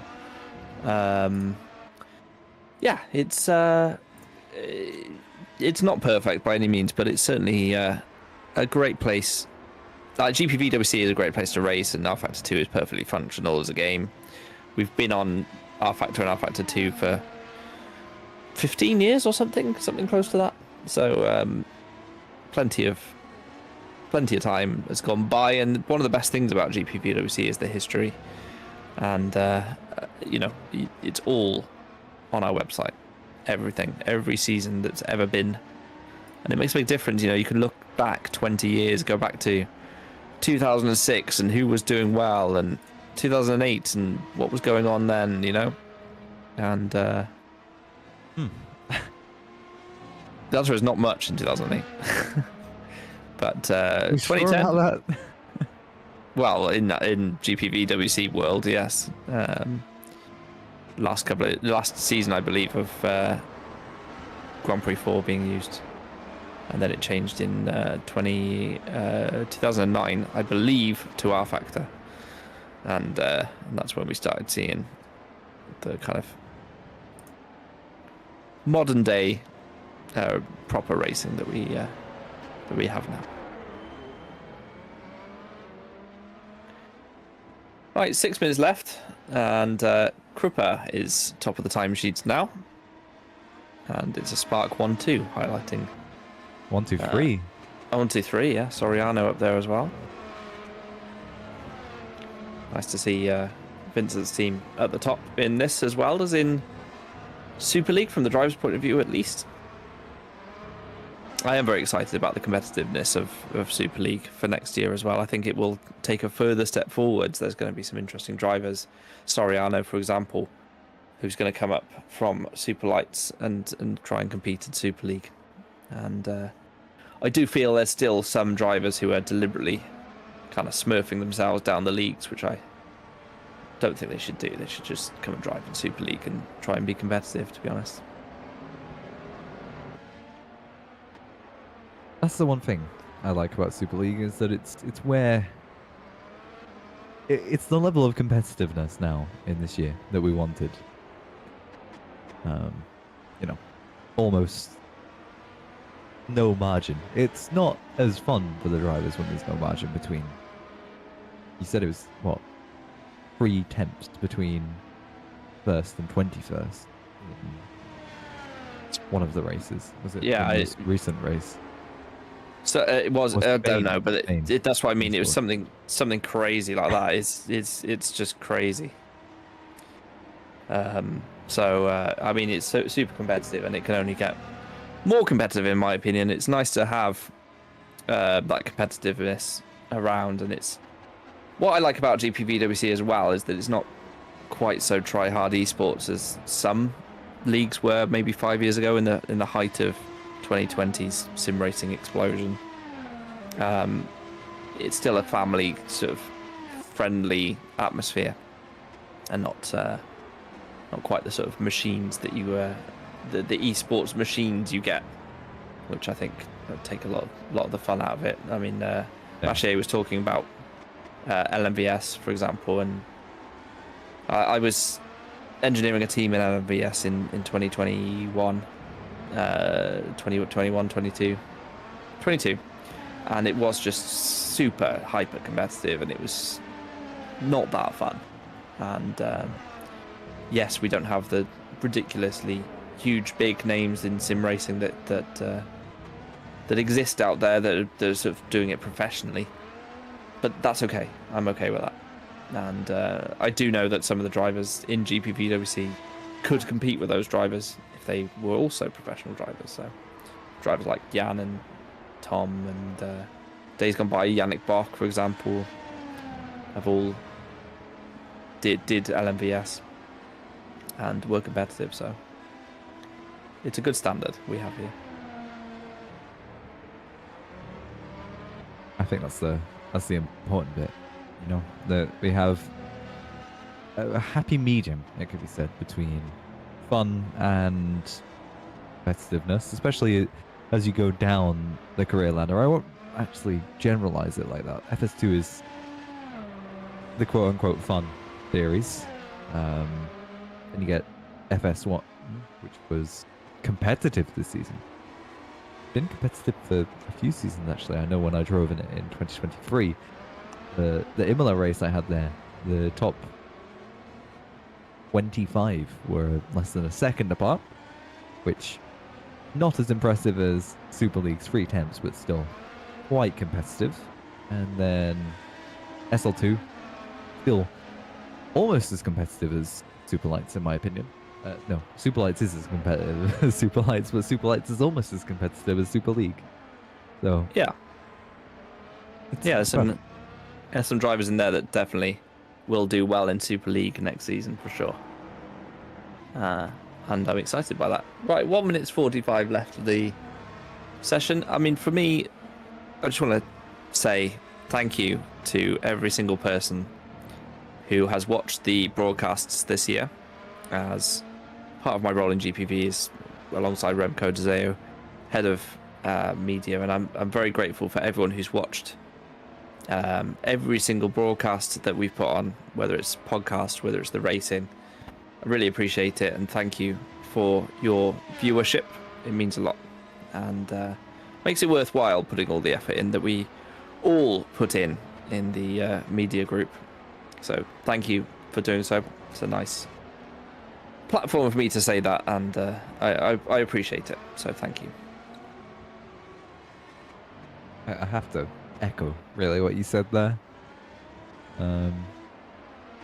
There's a lot of appreciation that goes into having an audience, as we get to enjoy ourselves every Tuesday evening. Whether that will change next season, who knows?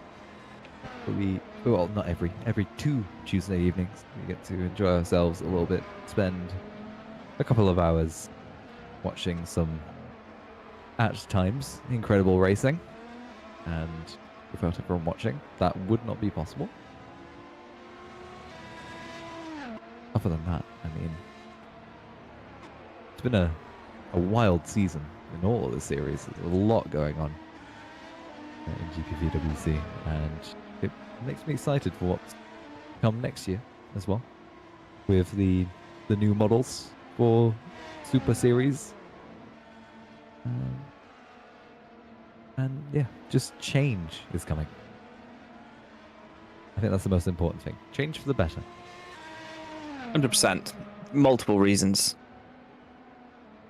Things are improving, and yeah, it's an exciting time to be part of GPVWC. Right, the checker flag has flown, so the final bit of semi-competitive, I suppose, action is pretty much over. Last time you'll see any of these liveries, and certainly some of these teams as well. Edge leaving us, for example. So, yeah, thank you, everyone. It looks like David Krupa is going to take that top spot for Spark, and that's a fitting way to finish the season, given that Loic Mounier won the title.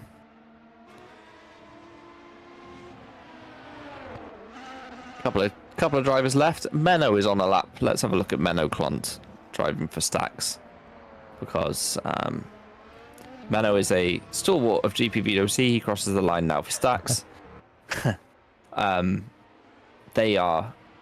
Stacks have been in Super League for a while. I'm not sure whether they'll stay there or not. But it's nice to see the Stacks being driven by Menno and crossing the line. And that's the final bit of action that we'll watch. So thank you, everyone, for you to have watched tonight. And if you're coming to GPVWC Day on Saturday at Liverpool, please come and say hello. Come and shake my hand. And if you're watching the presentation and awards that we'll put together, I'm not going to waffle for too long. Probably about 5 minutes. So, yeah, I look forward to seeing everyone there and waving at you from the other side of the table. And yeah, thank you for watching tonight. Alex, do you have anything to add? Well then, thank you for watching tonight. I think you summed it up perfectly. That's the last bit of action for this season.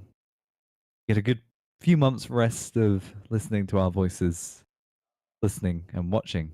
Well, actually, you don't get a rest just yet. You've got tomorrow. You got to listen to Toby, but Lovely. you get a few months after that of time away from GPVWC. Right, lots of love, everyone, and we'll see you when we see you. But until then, goodbye. Bye bye.